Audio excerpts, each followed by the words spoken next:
나눠준 거부터 볼까? 얘들아, 우리 저번 난소공 이어서 할 건데 그거는 저번 주 거 다 갖고 왔니? 다 있니? 오케이, 그럼 우선은 선생님 지금 나눠준 거 먼저 보자.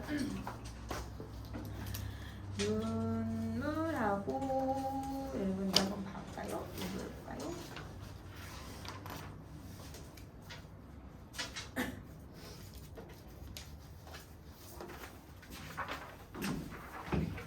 눈물부터 볼게. 이거 얘는 자식이 죽고 난 후에 아버지가 그 슬퍼하는 마음을 여러분 작품으로 표현을 하고 있는 건데요. 근데 여기서 선생님이 뭘 좀 먼저 설명할 거냐면 1년의 이 상징적인 의미가 뭐 어떤 의미인지를 우리가 좀 알아야 그래야 이 전체 작품을 이해할 수 있을 것 같아. 선생님이 지금 이제 성경에 나왔던 장면을 여기서 이제 쓸 건데요. 이거는 그냥 여러분이 쓰실 필요는 없을 것 같아요. 선생님이 개인별 시간에 넣어줄 거거든. 그래서 그냥 이해만 한번 같이 비교만 한번 해보자. 그냥 한번 보기만 해봐 얘들아. 성경에 이렇게 나와요. 선생님도 이걸 이제 찾아본 건데 기독교를 얘들아 이 작가가 기독교를 이제 믿고 있었으니까 성경의 구절을 1년에다가 넣어놨어. 어떻게 넣어놨냐면 더러는 옥토에 떨어지는 혹 100배 혹 30배 결실을 하여더라. 이런 구절이 있어요. 그럼 이 구절을 그대로 여기 1년에다가 가지고 온 거야. 그러면 이 의미가 뭐냐면요. 여러분 여기서 말하는 더러라고 하는 이 말은 다 얘들아 완전 100%를 얘기하고 있는 거야. 더러는 조금을 얘기하고 있는 거잖아. 그러면 얘는 일부야, 일부. 그럼 그 일부에 옥토라고 하는 건 얘들아 기름진 땅을 얘기하고 있는 거잖아. 그러면 그 기름진 땅에 어떤 일부가 떨어졌다라고 생각을 하는 거야. 근데 이 기름진 땅이니까 씨앗 하나 심어도 얘들아 싹이 엄청 잘 자라고 수확물에 얘들아 그 양이 많아질 거잖아요. 그러니까 100배까지는 아니더라도 30배 정도의 결실을 내가 맺었으면 좋겠다 이렇게 생각을 하고 있는 거거든. 그러면 내가 더러를 넣었을 때 일부를 얘들아 뿌려줬을 때 내가 결실을 얻었으면 좋겠다라고 하는 바람을 얘기하고 있는 거야. 그럼 쉽게 말하면 더러라고 하는 나의 일부, 즉 나의 희생을 통해서 내가 무슨 결실을 맺었으면 좋겠다라고 하는 구절을 얘기하고 있어요. 그럼 여기서도 1년에서 더러는 내 옥토에 뭔가 떨어지게 만들어서 작은 생명을 만들었으면 좋겠다라고 하는 화자의 소명을 넣고 있는 거야. 그러면 1년 내용 한번 정리 한번 해보자. 그럼 1년에서 여기서 말하는 더러도 마찬가지 일부의 의미를 가지고 있어. 내가 가진 게 별로 없어. 내가 가진 게 이거밖에 없고 되게 사소한 걸 수도 있지만 그 사소한 것을 옥토, 여러분 이거는 기름진 땅 그대로 사전적인 의미로 해석하면 기름진 땅으로 해석할 수도 있지만 이 기름진 땅은 여러분 절대자가 씨앗을 얘들아 이렇게 뿌려줬을 때 우려 뿌렸을 때 절대자의 그 섭리에 의해서 싹을 틔울 거고 절대자가 이곳에서 여러분 싹을 자라게 하고 꽃도 피우게 하고 얘들아 꽃을 시들게도 하고 열매를 맺게도 할 거야. 그러면 이곳은 이 절대자의 섭리를 깨달을 수 있는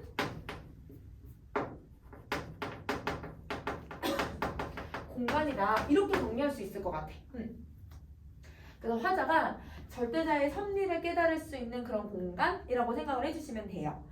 자, 그 다음에 그 옥토에 여러분 떨어질 거래. 그러면 떨어지다라고 하는 이미지는 여러분 하강의 이미지를 쓰고 있는 거잖아요. 그래서 하강의 이미지를 사용을 해서 여러분 우리 그 1학년 때 제망매가 배웠던 거 혹시 기억나요? 1학년 때 여러분 그 누이가 죽어서 얘들아 그 누이가 떨어지는 이파리에다가 표현을 하잖아. 그러면 여러분 여기서도 자식이 죽었다라고 하는 여러분 그 배경과 떨어진다라고 하는 이미지를 연결을 시키면 자식의 죽음이라고 하는 그런 이미지를 만들어내기 때문에 슬픔을 여러분 환기시키는 역할을 하고 있다. 이렇게 정리할 수 있을 것 같아. 자, 그 떨어지는 작은 생명이고자 라고 얘기를 해요.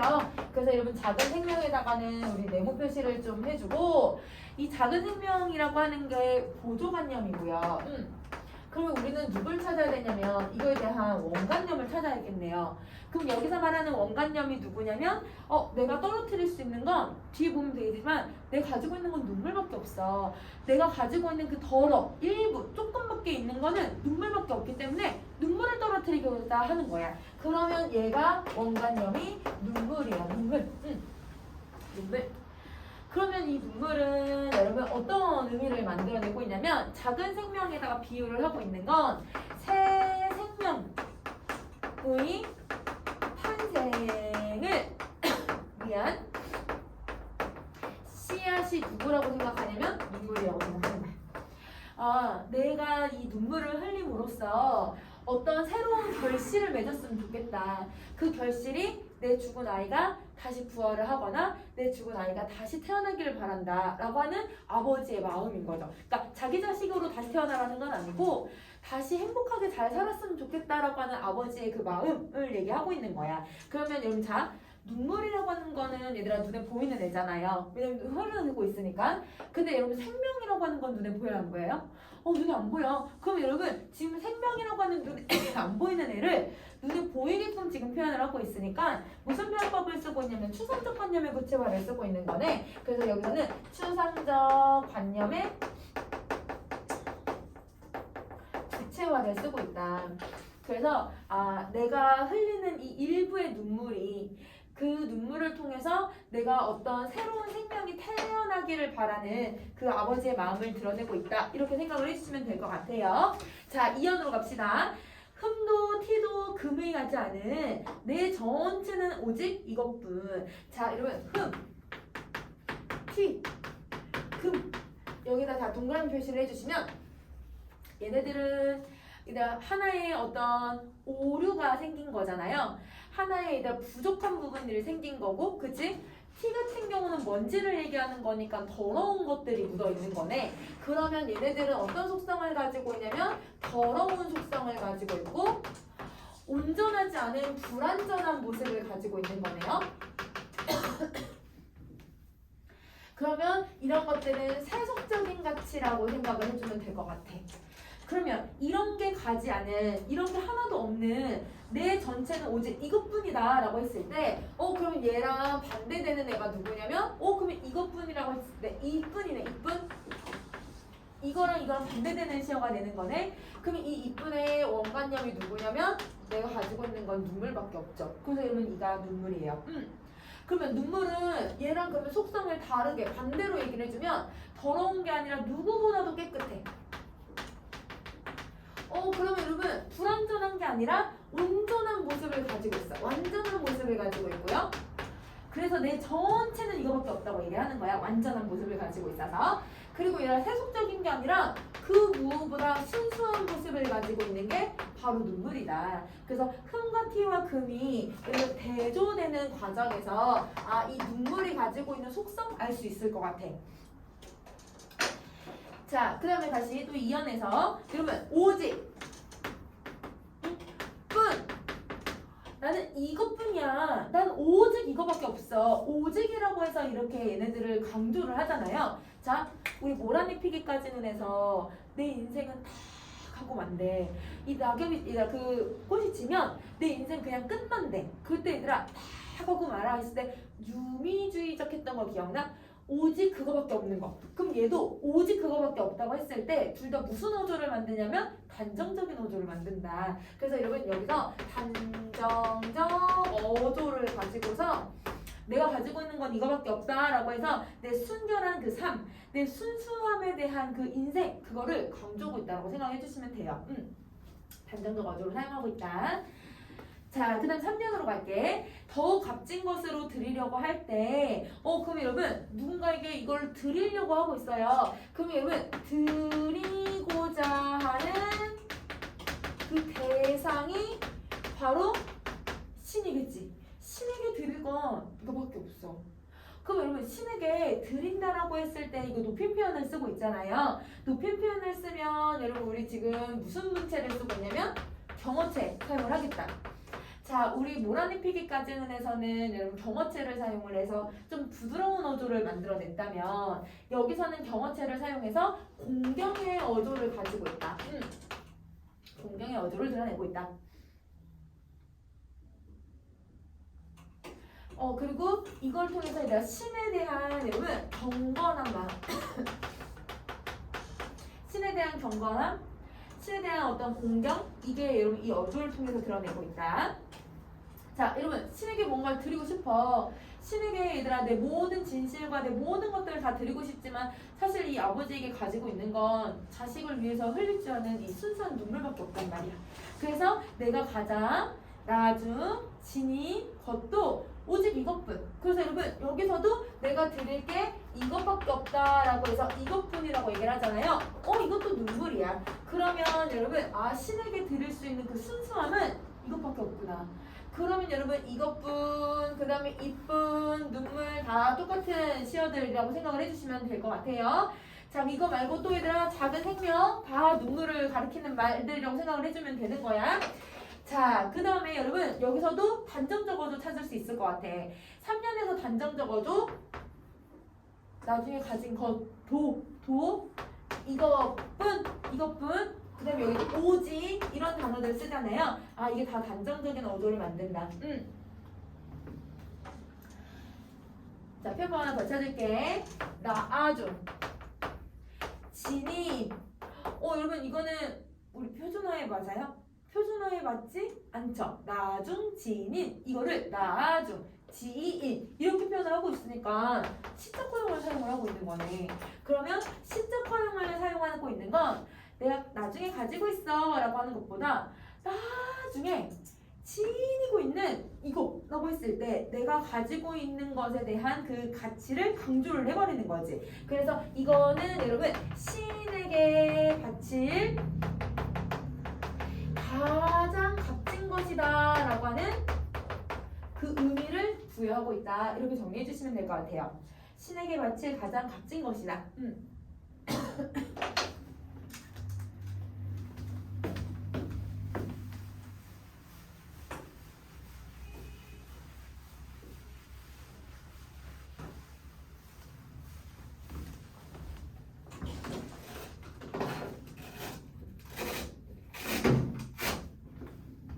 자, 그 다음 다시 한번 가볼까? 자, 사연 갈게요. 아름다운 나무에 꽃이 시듬을 보시고 열매를 맺게 하신 당신은 그러면 여기서 여러분 우리 말하는 당신이 아까 여러분 내가 이거를 들으려고 했던 그 신을 얘기하고 있는 거겠네. 절대자를 얘기하고 있는 거네. 당신이 신을 얘기를 해요. 자, 그러면 여러분 이 신은요 뭘 할 줄 아냐면요 꽃이 시드는 걸 보고요 열매를 맺게 해줄 수 있는 그런 힘을 가지고 있는 사람이에요. 그러면 자 꽃이 시들고 얘들아 열매가 맺는 건 당연한 자연의 이치잖아요. 그 자연의 이치를 관장할 수 있는 사람인 거야. 그러면 이 신은 자연의 섭리 이치를 여러분 이거를 관리할 수 있는 사람, 초월적인 힘을 가지고 있는 사람이라고 생각을 해주면 될 것 같아. 자연의 섭리, 자연의 이치, 초월적인 힘을 가지고 있는 존재다. 그러면 여러분 선생님이랑 이 꽃과 열매의 의미들 조금 정리 한번 해볼까? 자, 여러분 꽃은요. 여러분 우리 벚꽃 한번 보세요. 벚꽃 분명 저번 주에 펴 있었는데 지금 한 주 지나니까 다 없어졌잖아요. 꽃은 한순간이에요. 일시적인 거죠. 그래서 꽃은 일시적인 모습을 가지고 있고 근데 열매는 열매가 상대적으로 꽃보다는 되게 오랫동안 있어.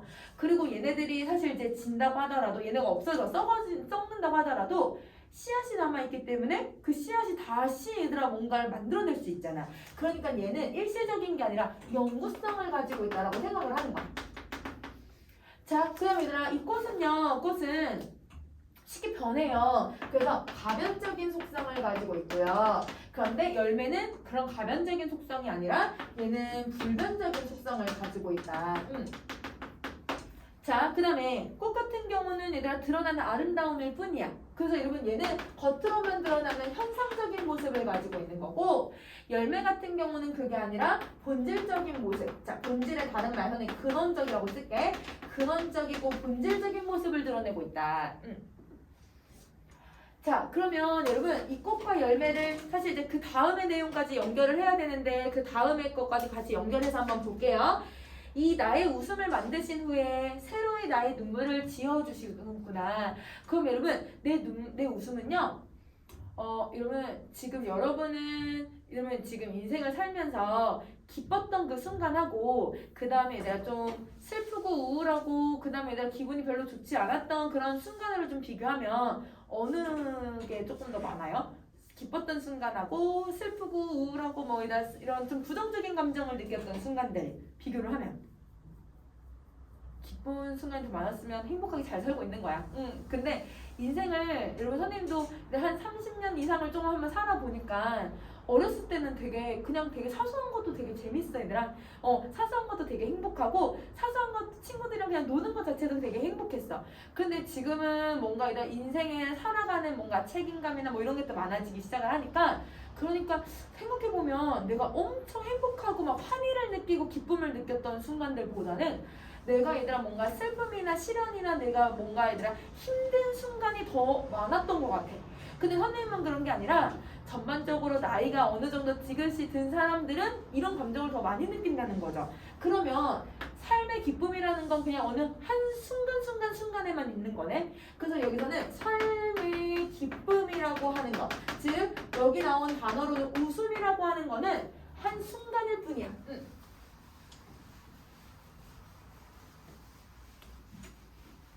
이거는 한 순간의 모습일 뿐인데 근데 열매는 그렇지 않고 여러분 눈물이라고 하는 건 삶의 여러분 어떤 모습을 드러내고 있는 거냐면 눈물이라는 거는 삶의 여러분 어떤 고귀한 결심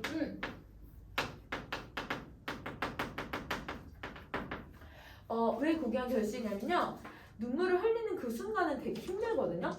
근데 눈물을 흘리고 나면 내가 한번 여러분 내가 어떻게 세상을 살아야겠다라고 하는 그런 원동력? 약간 실패는 성공의 어머니 이런 말처럼 내가 실패하고 시련을 겪고 고난을 한번 겪고 나면 무언가를 얻어낼 수 있더라고. 그 얻어내는 힘은 인생을 살아가는데 큰 원동력이 될 수 있어서 그래서 여기서는 그 고귀한 결심 이게 바로 눈물 이 단어로 연결을 할 수 있는 거네요. 그래서 여기서는 여러분 이 꽃과 열매가 이렇게 대조가 되고 있어서 여기서도 대조법이 쓰이고 있다. 그러면 웃음하고 눈물도 대조가 된다. 이렇게 생각을 해주면 될 것 같아. 자 그러면 여러분 선생님이랑 여러분 여기 이제 눈물의 의미만 조금만 더 정리 한번 해볼게요. 자 그럼 여기서 눈물의 의미 자 눈물은 여러분 희생을 통해서 아버지가 얘들아 그 덜어는 떨어뜨리는 희생을 통한 부활의 씨앗으로서의 생명을 얘기하고 있다. 희생을 통한 부활의 씨앗으로서의 생명을 얘기하고 있다. 자 그 다음에 두 번째는요 이 눈물은 어떤 의미도 가지고 있냐면 삶의 고뇌, 삶의 시련과 고난을 딛고 도달한 결실의 세계. 그래서 이 사람은 자식의 죽음이라고 하는 말로 형용할 수 없는 근데 우리가 감히 상상할 수도 없는 그 아픔을 겪었던 사람이 그걸 여러분 통해서 얻어낸 결과, 즉 종교의 힘을 통해서 이겨내고자 하는 그 결과를 설명하려고 하는 거야. 자, 그 다음에 세 번째 할게. 여러분 이거는 웃음도 얘들아 신이 주신 거고 눈물도 신이 주신 거거든. 신이 나에게 무언가를 준 거잖아요. 그래서 여러분 이거는 신이 나에게 준 신이 인간에게 준 신의 은총이야. 눈물을 줘라고 하지만 여러분 이런 말도 있대. 얘들아 신이 가장 사랑하는 인간에게 더 많은 시련과 더 많은 고난을 주신다라고 하는 그런 말도 있어. 그다음 백석의 시에서도 보면 자기는 너무 가난하고 외롭고 너무 쓸쓸한데 그런 삶이 신이 나를 너무 귀해해서 너무 예뻐해서 나에게 그런 시련과 고난을 주시는구나.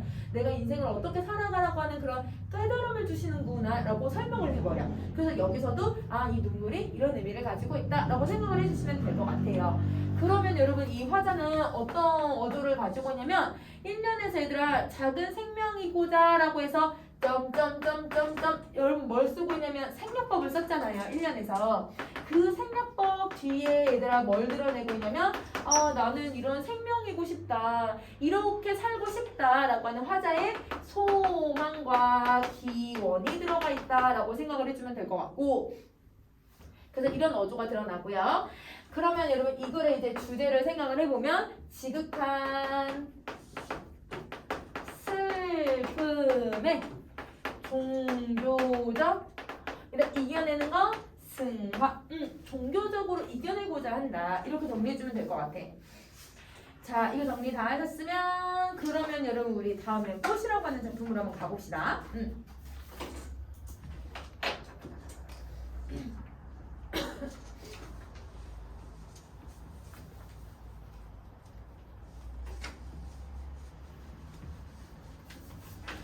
자, 여러분 이것은 얘도 본질에 대해서 이야기를 하고 있는 작품이고 여러분 이 본질의 가치, 이 인식에 대한 가치, 인식론과 본질론에 대한 철학적인 내용이 들어가 있어요. 그래서 이 철학적인 내용을 어떻게 받아들이는지를 좀 볼 건데 여러분 그 재작년 같은 경우는 문제를 어떻게 냈냐면 비문학에서 여러분 그 철학과 인식론에 대한 비문학 지문을 얘랑 연결해서 문제 내기도 했어. 그래서 학교에서도 이런 선생님들이 이거는 철학적인 내용이 들어가 있으니까 다른 여러분 이런 지문이랑 연결해서 문제를 낼 수도 있다라고 좀 생각을 해주면 좋을 것 같아. 자 그러면 꽃 한번 가보자.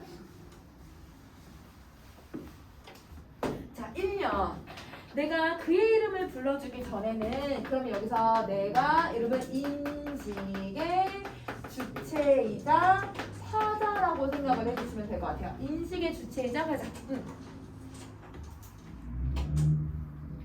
자, 내가 그의 이름을 불러줬대. 그러면 이 그는 인식의 대상. 인식의 대상.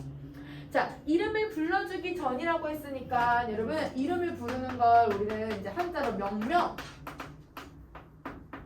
행위라고 해요. 그럼 명명 행위가 일어나기 이전에 그 모습은 뭘 되게 하고 있냐면 난 아직 인식을 아직 못했다. 이 그에 대한 인식이 이루어지기 이전의 모습이다. 그래서 여러분 인식이 일어나기 전이라고 생각을 해주시면 될 것 같아요. 인식이 일어나기 전. 그게 명명행위의 이전. 그러면 내가 그의 이름을 이렇게 불러주었을 때 불러주기 전에는 그는 다만 하나의 몸짓에 지나지 않았다. 그럼 여기서 하나의 몸짓은 나에게 아무런 의미 없는 존재, 즉 무의미한 존재다라고 생각을 해주시면 되죠. 인식이 일어나기 전에는 나에게는 의미 없는 존재다. 이렇게 정리를 해줄게. 자, 그 다음에 이형 갈게요. 내가 그의 이름을 불러주었을 때, 그의 이름을 불러줬으니까 이제는 여러분 명명행위가 시작이 되는 거네요. 자, 명명행위가 시작이 되면 당연히 인식이 된 거죠. 자, 인식이 되어난 시간이고 인식행위이기도 하지만 또 뭐도 되냐면 내가 하나하나 의미를 부여하는 행위이기도 해요. 내가 의미를 부여하는 행위가 된다. 그럼 얘들아 나는 이 사람으로서 이제 가족이 될 거고 혹은 이 사람은 내가 가장 친한 친구고 이 사람은 나에게 가장 소중한 사람이고 이 사람은 나는 이 사람을 싫어하는 사람이고 이런 식으로 인식을 시작을 하는 거지. 그러면 그런 식으로 인식을 한다는 건 이 사람과 나의 관계를 맺는 과정이라고 생각을 해주시면 되죠. 그래서 여러분 이 과정은 여러분 진정한 관계 맺기의 과정이구나 라고 이렇게 정리해주면 될 것 같아. 진정한 관계 맺기의 과정. 자, 그럼 내가 그의 이름을 이렇게 불러주었을 때 그는 나에게로 와서 꽃이 되었대요. 그러면 여러분 여기서 이제 꽃은 의미 있는 존재가 돼야겠다. 의미 있는 존재, 즉 유의미한 존재가 되는데 그러면 당연히 이 의미 있는 존재인 꽃과 하나의 몸짓은 당연히 대조돼야 되죠. 그래서 여기다가 대조법 하나 더 써주세요. 대조법 쓰시고. 자, 근데 진짜 여러분 사람이 꽃이 돼서 울 수가 있어요? 이거는 진짜 얘들아 사람이 의인화가 돼서 얘들아 의인화가 아니라 식물이 돼서 얘들아 오는 게 아니잖아. 그러면 여기서 말하는 이 꽃이라고 하는 존재는 우리가 생각하는 여러분 요렇게 실체가 있는 이 꽃의 의미가 아니라는 뜻인 거네. 그러면 자 꽃의 의미가 아니니까 그럼 얘는 어떤 의미가 의미가 있는 존재라고 하면 의미가 있다 없다라고 하는 건 눈에 보이는 거야? 아니지. 나는 이 사람이 소중하다, 이 사람이 사랑한다, 이 사람은 내한테 가장 친하다라고 하는 이런 감정들은 보이는 게 아니잖아요. 그러면 여기서 꽃이 되었다라고 하는 이 감정은 내가 눈에 보이지 않는 것들을 얘가 눈에 보이게끔 표현을 해버리고 있는 거야. 자, 그럼 선생님 이거 두 개로 나눠 설명할 건데 잘 이해를 해보세요. 자, 이 꽃은요 두 개로 나눠 볼게요. 우선은 표현법으로도 한번 선생님이 나눠서 정리를 해보고 인식에 대해서도 한번 정리를 해볼게. 자, 여러분 무슨 표현법을 쓰고 있냐면 의미가 있는, 의미가 없는 여러분 이렇게 의미라고 하는 눈에 보이지 않는 추상적인 관념을 그거를 꽃이라고 하는 눈에 보이는 어떤 식물적인 것들로 표현을 하고 있죠. 구체어를 써요. 구체어를 쓴다.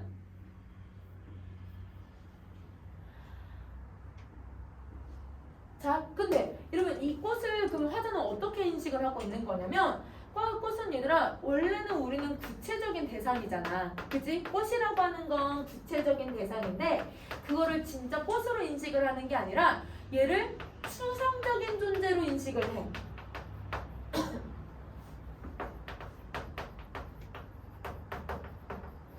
자, 구체적인 대상에 추상적인 존재로 인식을 하고 있다. 자, 여러분 꽃은 구체적으로 눈에 보이는 애들이야. 선생님이 얘들아 저 데스크에다가 꽃을 이제 사다 놨는데 오늘 이제 다 시들었더라. 자, 얘들아 이 꽃이 눈에 보이는 애인데 그거를 여러분 사람이 진짜 꽃을 얘기하는 게 아니라 의미가 있다 없다라고 하는 추상적인 존재로 인식을 하고 있는 거잖아요. 인식과 표현법이 조금 말의 뉘앙스가 좀 달라요. 그래서 요거는 좀 구분을 해주셔야 돼요. 그래서 얘를 인식으로 봤을 때는 구체적 대상의 추상화라고 하기도 하거든요. 그래서 구체적 대상의 추상화라는 건 인식적인 측면, 그 다음에 추상적 관념의 구체화는 이 작품을 표현하는 방법, 이렇게 해서 나눠서 기억을 해주면 좋을 것 같아. 그래서 얘는 요거 좀 조심할 거야. 그러면 여러분 이제 꽃이 되었다는 건 여러분 내가 너 이제 쟤랑 친해져야 돼. 빨리 와서 친해져. 이렇게 해서 내가 누구한테 시켜서 지금 친해진 관계가 된 거예요?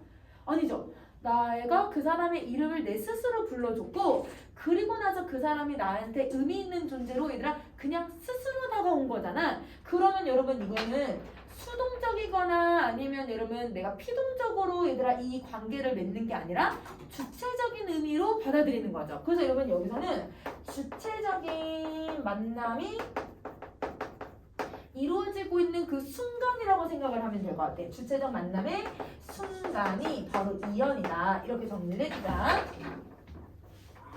그럼 만약에 여러분 수동적이다 아니면 여러분 뭐 내가 그 사람의 어떤 타의에 의해서 뭐 이런 말들이 나오면 안 되는 거지. 그래서 이렇게 정리를 해주시고요. 자, 그 다음에 3년 갑시다.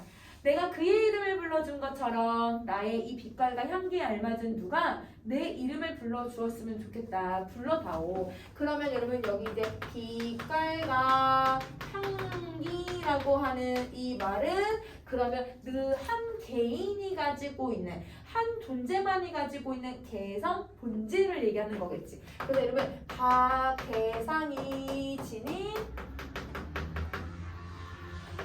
개성과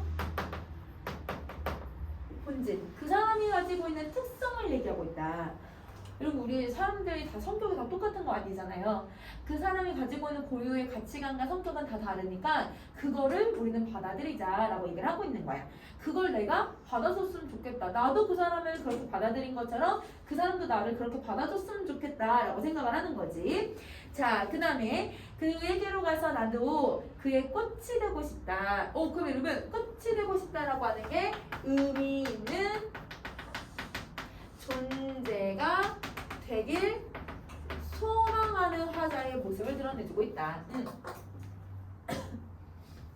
그래서 여러분 불러다오라고 하는 표현이랑 되고 싶다라고 하는 이런 표현에서 화자의 소망, 화자의 기원을 얘기하고 있고요. 그럼 얘들아 나도 이렇게 하고 싶다. 나도 그에게 와서 이렇게 되고 싶다 라고 얘기를 하고 있으니까 여기서 어떤 어조가 나타나냐면 간절 이러이러한 어조가 나타난다 라고 생각을 해주면 될 것 같아. 진심으로 그렇게 되고 싶은 거야.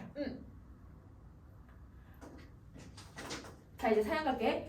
우리들은 모두 무엇이 되고 싶다. 그럼 얘들아 무언가 되고 싶다고 했잖아요. 그러면 그 무엇이 바로 여기 있는 의미 있는 존재를 얘기하겠죠. 자, 그 의미 있는 존재가 되는데, 근데 얘들아 맨 처음에는 내가, 그가 나에게, 내가 그에게 뭐 이런 식으로 표현을 하다가 우리가 그렇게 인식이 됐으면 좋겠대요. 그러면 여기 같은 경우는 여러분 이렇게 표현을 할 수 있는 거네. 우리들이라고 하는 건 나의 소망에서 우리의 소망으로 확대가 되고 있네. 우리의 소망으로 확대가 되고 있다. 아, 그러면 화자는 인식을 확대시키고 있구나라고 생각을 해주면 될 것 같아요. 나의 소망과 우리의 소망. 너는 나에게, 나는 너에게 잊혀지지 않는 하나의 눈짓이 되고 싶다. 서로가 서로에게 얘들아 잊혀지지 않는 하나의 눈짓이 되고 싶대요. 그러면 이거는 의미 있는 존재이기는 한데 그냥 단순히 의미 있는 존재가 아니라 이 말이 들어가 있어야지. 서로 간의 의미 있는 존재, 상호 의미 있는 존재. 상호 의미 있는 존재가 되고 싶다.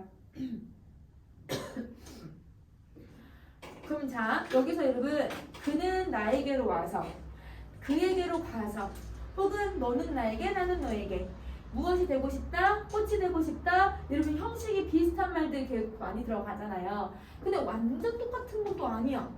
비슷하게 조금씩 계속 바꿔. 그치? 그래서 여러분 여기서는 반복과 의미를 조금씩 바꾸는 변주의 방식을 가지고서 주제를 드러내고 있다. 이렇게 정리해주면 이 작품 해석 다 할 수 있을 것 같아.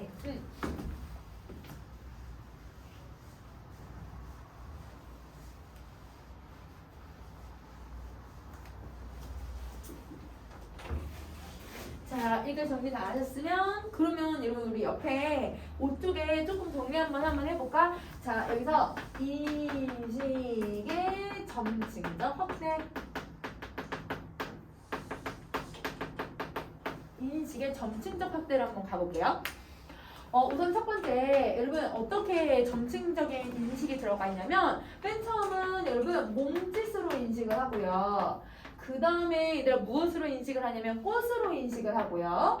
그 다음에 눈짓으로 얘들아 서로의 관계를 인식을 해요. 그러면 몸짓이라고 하는 애는 의미가 없어요. 그런데 꽃은 의미가 있네요. 근데 눈짓은 상호 의미가 있어요. 그러면 의미가 점점 커지는 모습을 보여주고 있잖아. 그래서 인식의 확대가 들어간다. 이렇게 정리할 수 있을 것 같아. 이게 인식의 확대고. 자, 그 다음에 두 번째예요. 여러분 두 번째. 자, 우선은 나로 인식을 했다가 그로 인식을 하고 그 다음에 우리로 인식을 해. 아, 그러면 이렇게도 서로 인식의 주체가 확대되고 있구나. 자, 인식의 주체 확대. 어떻게 의미를 부여하는지의 의미가 얘가 확대되고 있다. 두 가지의 확대가 있다라고 생각해주면 될 것 같아. 근데 점층법은 아니야.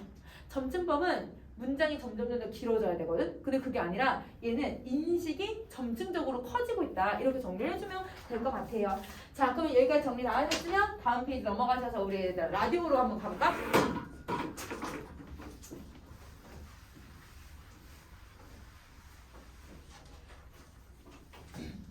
라디오로 볼게.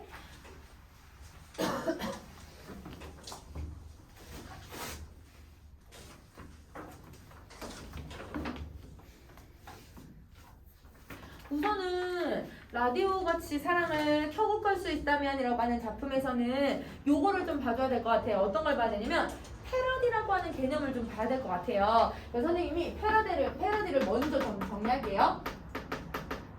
이 작품은 꽃을 변주하여, 즉 여러분 꽃이라고 하는 작품을 패러디를 해서 작품을 쓰고 있는데, 패러디는 우선은 여러분 어떻게 하냐면 대상이 있어. 그 패러디의 대상은요, 특정 작품의 소재나 어떤 특정 작가의 문체를 흉내내요. 그래서 여러분 특정 작품의 소재나 작가의 문체가 이게 대상이 되고요. 그 대상을 여러분 어떤 방식으로 표현을 하냐면 표현 방식이 이 대상을 흉내내서 내야 해요. 흉내내요. 익살스럽게 표현하는 방식이야.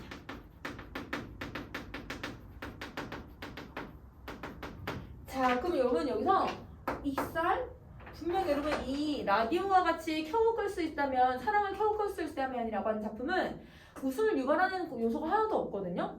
웃음을 유발하지 않음에도 불구하고 왜 익살이라는 표현을 쓸까? 이런 패러디를 하는 순간부터 얘들아 이거는 아예 그 기존의 것을 얘들아 전도시켜버리기 때문에 기존에 가지고 있는 가치를 전도시키기 때문에 그걸 얘들아 웃음거리로 만들었다고 생각을 해버리는 거야.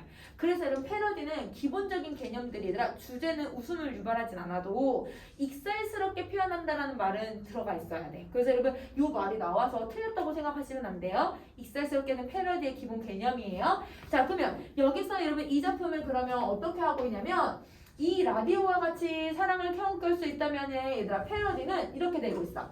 기존 작품이 얘들아 너무 유명해.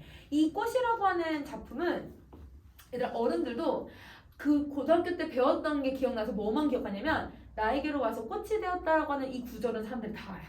이 말이 뭔지는 다 알아. 그러면 여러분 이게 기존의 작품이 가지고 있던 어떤 위상이라는 게 있잖아요. 그러면 여러분 이 기존 작품의 철학적 위상을 기존 작품의 철학적인 위상을 전복을 시켜요. 그래서 여러분 전복을 시키고 나서 이 글의 주제가 뭐냐면 인스턴트식 사랑을 비판을 해버리는 거야. 사람들은 서로에 대한 진정한 관계를 맺는 게 아니라 원래 자 꽃은 진정한 관계 맺기의 과정이라고 했잖아. 근데 그런 관계를 맺는 게 아니라 사람들은 요새 계속 인스턴트식 사랑을 해. 이런 관계를 맺으려고만 해. 그래서 이게 잘못된 거야 라고 비판하기 위해서 이 글을 쓰고 있다라고 생각해 주면 될 것 같아. 그러면 여러분 얘는 이 패러디라고 하는 이 부분을 통해서 어떤 어조를 만들어내냐면 당연히 비판적인 어조, 즉 여러분 풍자적인 어조를 만들어낼 수밖에 없겠죠. 그래서 얘는 이렇게 정리를 해주시면 될 것 같아요. 자, 그러면 정리 다 하셨으면 그럼 이제 얘가 지문으로 한번 가보자. 6조. 자, 1년 갈게. 내가 그 단추를 눌러주기 전에는 그는 다만 하나의 라디오에 지나지 않았다. 자, 여러분 내가 여기가 그러면 인식의 주체. 자, 단추를 눌러준다 라고 했을 때 단추를 누르는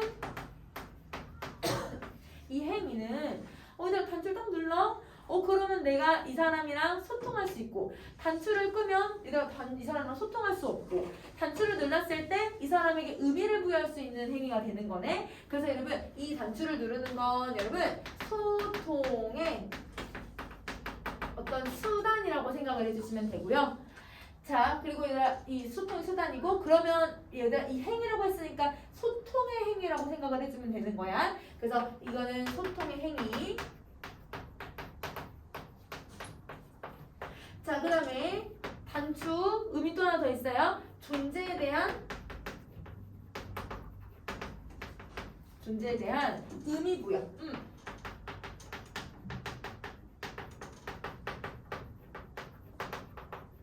이게 단추의 역할이니까 그러면 누르는 행위는 의미를 부여하는 과정이 되겠지.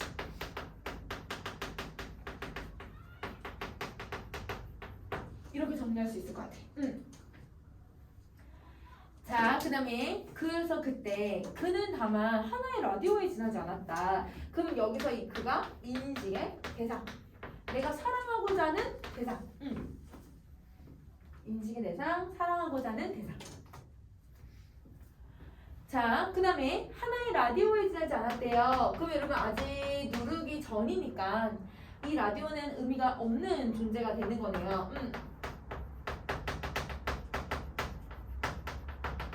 무의미한 존재야. 그러면 여러분 여기도 무슨 표현법 쓰는지 이해되니? 사랑이라고 하는 거, 의미가 있는 거를 라디오라고 해서 눈에 보이게끔 표현을 했잖아요. 추상적 관념의 구체화 여기도 써야겠다. 그치? 그래서 여기서 표현 법도 추상적 관념의 구체화. 이걸 쓰고 있다. 추상적 관념의 구체화를 쓴다.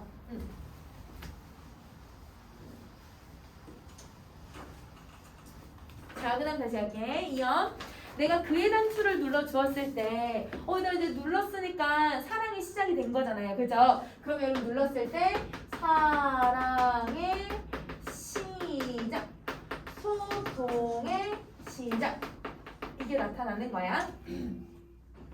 자, 이걸 눌러주었을 때, 그는 나에게로 와서 전파가 되었다. 여러분 전파가 되었으니까 꽃이랑 똑같네. 의미 있는 존재가 되는 거죠. 그러면 여기에서도 이 전파랑 라디오랑 당연히 반대되는 이렇게 되네. 이다 반대되는 단어가 돼야겠다. 그래서 대조. 이다 라디오랑 대조.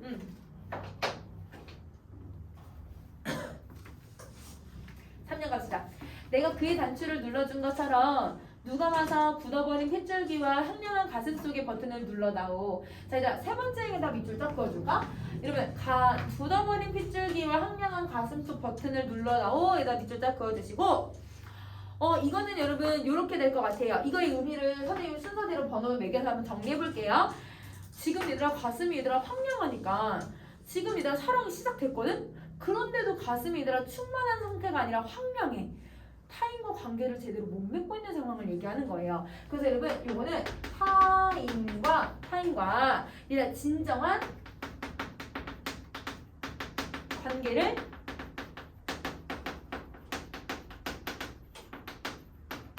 맺지 못하고 있는 상황을 드러내네요. 진정한 관계를 맺지 못해요. 자, 그리고 이렇게 관계를 맺지 못하니까 얘들아 상대방은 이제 사랑을 시작했어. 나도 사랑을 시작했지만 서로의 지금 무슨 관계가 되고 있냐면 무의미한 존재로 그냥 계속 존재하는 거야. 무의미한 존재로 방치가 되고 있는 모습이고요. 그리고 여러분 지금 이렇게 사랑을 하고 있음에도 불구하고 마음이 허전하고 황량하다라고 하는 건 소외된 상태로 얘들아 고독한 마음을 가지고 있는 현대인의 모습을 보여줘요. 그래서 여러분 현대인의 소외됨과 현대인의 고독감을 보여주는 게 바로 이 단어다 라고 생각을 해주면 될 것 같아. 자, 얘들아 사랑의 버튼을 눌렀음에도 불구하고 이런 모습이 되고 있는 거예요. 자, 그런데도 얘들아 그에게로 가서 나는 사랑이 되고 싶대. 그러면 얘들아 봐봐. 무의미한 존재로 방치되고 있고 얘들아 이렇게 타인과 진정한 관계를 맺지 못하고 있는데도 계속 사랑을 하고 싶대. 그러니까 얘들아 자기의 마음에 뭔가 변화가 생겨야 사랑을 해야 되는데 이렇게 사랑을 하겠다라는 것 자체가 말이 안 된다고 생각을 하는 거죠. 자, 이제 마지막 4연 가세요. 우리들은 모두 사랑이 되고 싶다. 얘들아 사랑되고 싶대. 소망 계속 드러내. 그럼 사랑을 하고 싶으면 얘들아 내가 마음이 충만해져야지. 그런데 끄고 싶을 때 끄고 켜고 싶을 때 켤 수 있는 라디오가 되고 싶대요. 자, 이제 소망이 드러나는데 그 소망이 라디오가 되고 싶대. 근데 우리 아까 라디오의 뜻이 뭐였냐면요, 의미 없는 존재였거든요. 나는 의미 없는 존재가 되고 싶어 이렇게 얘기하고 있는 거야. 근데 분명 사랑을 하고 싶다고 해놓고는 의미 없는 존재가 되고 싶다라고 얘기를 하고 있으니까 지금 사랑하겠다라는 말이 잘못된 거구나. 반대로 얘기하고 있구나. 내가 의미 없는 존재가 되고 싶다라고 하는 이 말이 지금 아이러니하구나. 그럼 아이러니라고 하는 건 단어법을 쓰는 거죠. 자, 단어법을 쓰고 극적인 반전을 쓰고 있다. 그러면 여러분 이 말은 뭐냐면 내가 내 마음대로 사랑하고 싶을 때 사랑하고 내 마음대로 이별하고 싶을 때 이별하고 나는 진정한 관계를 맺고 싶지는 않아 이렇게 얘기를 하고 있어서 얘는 현대인의 편의적이고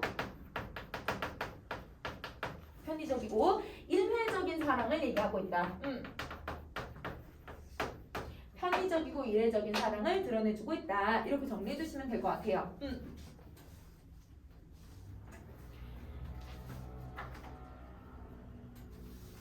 오케이. 자, 그러면 얘는 이렇게 정리하면 이거는 비판의 의도로 이 기존의 작품을 패러디를 하고 있구나. 일회적 사랑. 편의적이고 일회적 사랑. 근데 꽃은 그게 아니라 진정한 관계 맺기란 무엇일까라고 고민하는 시구나. 이렇게 정리해서 나눠서 정리해주면 될 것 같아. 자, 그럼 우리 잠깐 쉬었다가 낙장낙장이랑 얘들아 우리 난송 다 할까요? 그럼 여러분 난송 다 갖고 있지?